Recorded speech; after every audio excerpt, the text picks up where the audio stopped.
This special 4 Seasons of Homeownership podcast is brought to you by The Home Depot. How doers get more done. Hello, everybody, and welcome to the special Today's Homeowner podcast. Now, this is all about our special 4 Seasons of Home Ownership, our spring checklist. We want to tell you all about it. I'm Danny Lipford, along with my buddy Joe Truini, that's going to help me out through this list. And Joe and I sat down many years ago and kind of wrote out all of the things you really need to do around your home to make sure that it's maintained properly. Well, that list got a little long, up to 40 different things that you needed to do. A little too much for one list, so we broke it down into 4 different lists, and we're about to share with you our spring checklist. It's divided up into 3 different areas. One is our top 10 must-do list. Another one is if you have a little extra time and a little extra budget, what are some of the things you can do there? And, of course, a little something extra. Joe, why don't you start us off with that top 10 must-do list? And let me just mention,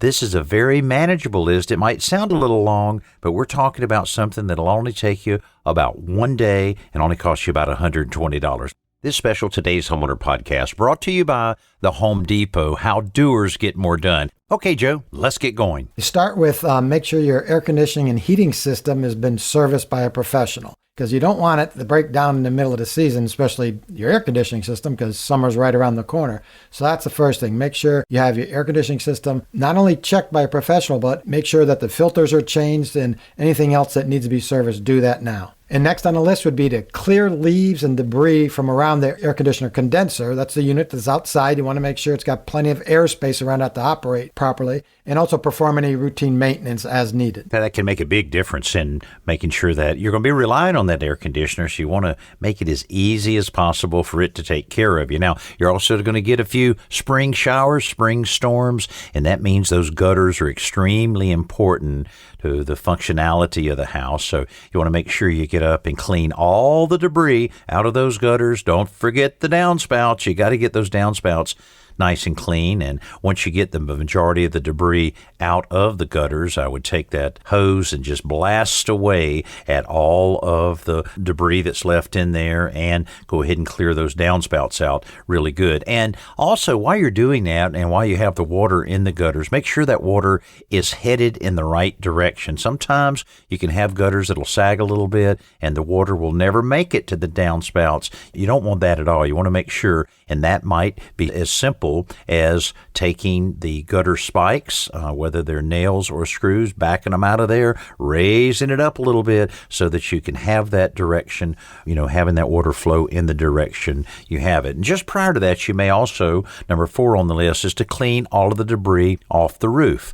Best way to do that is catch it on a dry day and use a cordless leaf blower and just blow all the leaves right out on the ground. Don't try to gather them up on the roof. That's too dangerous. Spread them out on the ground, a lot easier to rake and get it all together there. And pay particular attention to any loose shingles or any loose flashing in and around the upper part of your roof. If you don't feel comfortable getting on the roof, go ahead and hire this done. Roofers are used to getting these kind of requests. And the other problem we often hear in the spring, Danny, is people have wet basements or wet crawl spaces, and the very first thing you have to do is clear out those gutters and downspouts. That's why we always tell you to do it in the spring, because then you're going to get a lot of rain, and you want to keep that water out of the basement. And the very first thing you have to do is make sure the gutters are carrying that water away from the house.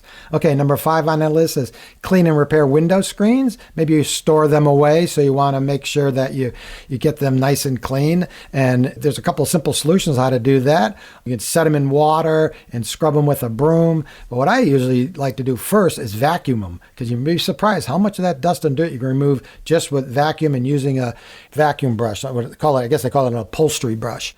And then also you want to clean the lint from your clothes dryer exhaust vent. The pipe that blows all the hot air out is also carrying lint, and it gets clogged up in there. So you want to clean that out. And you should probably do it a couple of times a year if you use your clothes dryer a lot. Now, everything you need, both tools and the few little materials that you need here, are available right now at the Home Depot. So you can take our list. You can download this list by going to todayshomeowner.com/4seasons.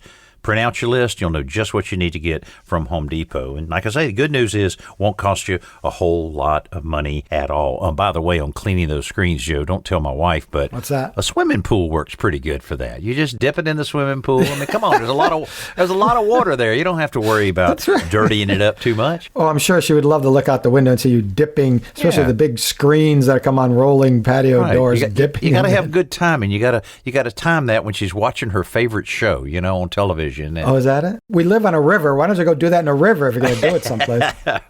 It's a little too far to walk, but when she's sitting down watching and enjoying today's homeowner on television. Oh, I'm sure that's what she's doing. Okay, number 7 on that list. Lubricate all of the door locks along with exterior hinges, gates, garage door tracks, or pretty much any moving part in and around your house. And here's a great way to do that. It's not a good idea, contrary to a lot of things that people hear and see, not to use the same lubrication for all the different functions of your home. Such as your garage door, you would need to use a lithium grease for that, whereas you need to use silicone for some things, graphite for some other things. So you may want to get just a little tray and put the 3 or 4 different lubricants that you need. Make the trip around the house inside and out and just get everything working good. I mean, it's so good, especially like an outside gate. Right, yeah. Those things get so stubborn so quick. Put just a little bit of lubricant on it and it works so well. So that would be a great thing to do and only take you just a small amount of time. Also, you're going to be using those garden tools and your wheelbarrow quite a bit and all of the stuff that you'll be doing outside your home. So why not get it in good shape? Sharpen those shovels, sharpen the post hole diggers, and get your wheelbarrow all greased up, the tire filled up. Tighten all of those nuts and bolts. They're always coming loose, and get it ready to really take care of the work you're going to do around your house. Joe, every time I'm out there digging with a shovel, we were doing some post hole diggers the other day. Now, why don't I sharpen these things? So I stopped right in the middle of the project. Oh, did you? Okay. And went in with a file and I sharpened it up. Man, that makes it so much better. It just makes sense to do that little bit of sharpening before you start engaging with all those tools. Yeah, and very few people do that in the fall, right? When you're putting your outdoor garden equipment away and your tools away. So now's the time to do it before you start using them again on a pretty regular basis. Okay, the last 2 things on this must-do top 10. Prepare all flower beds and plants and anything you have outside when you're planning on growing gardens, your vegetable gardens. Now's the time to remove all that debris, rake away all the dead leaves, whatever's there. Till up the soil, do whatever you need to do. Get mulch. Now's a good time to start putting down mulch once you get your plants, before you get your plants in there. And then the last thing, reverse the rotation of your ceiling fans to turn counterclockwise. As you're, imagine laying on the floor looking straight up.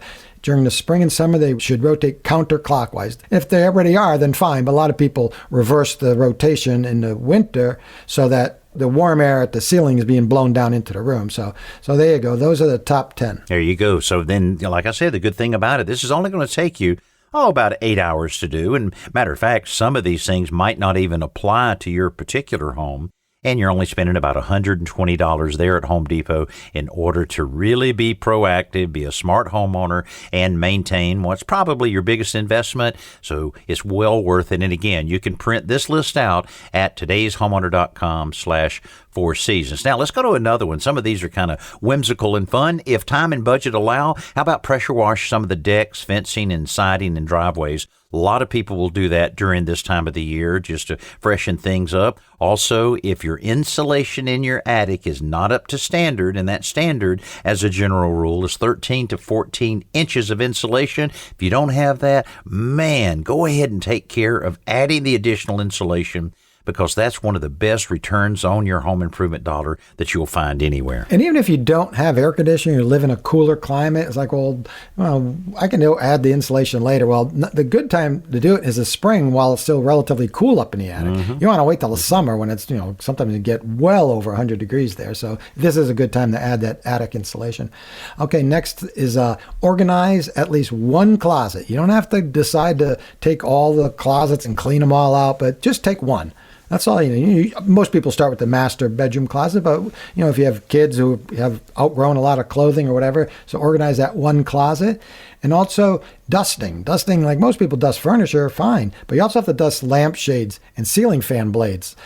Check the vent fans in your bathroom that the exhaust fans tend to collect dust and lint. This is a good time to do that because you want them operating as efficiently as possible, and they can't if they're coated with dust.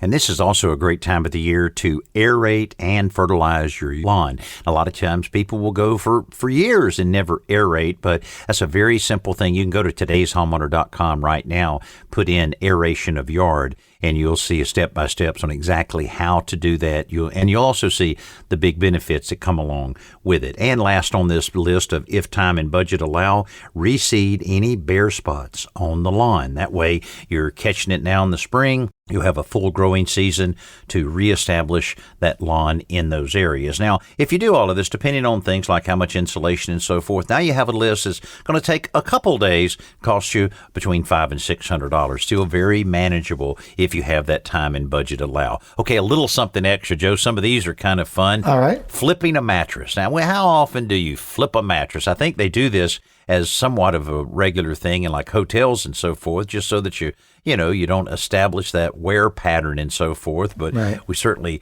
recommend that you do that. And also paint that mailbox and make sure the mailbox post is in good shape. When you drive down the road, especially some of the country roads, some of the mailboxes are leaning and just in terrible shape. But go ahead and get yours in good shape because a lot of times that's the first thing that people see when they drive up to your house. And the other thing Danny is forgetting to tell you is besides painting the mailbox, don't put it in a place where the FedEx truck keeps backing over. Come on, Danny has moved. Danny has replaced his brand new mailbox like 3 times. You're going to have to keep moving it.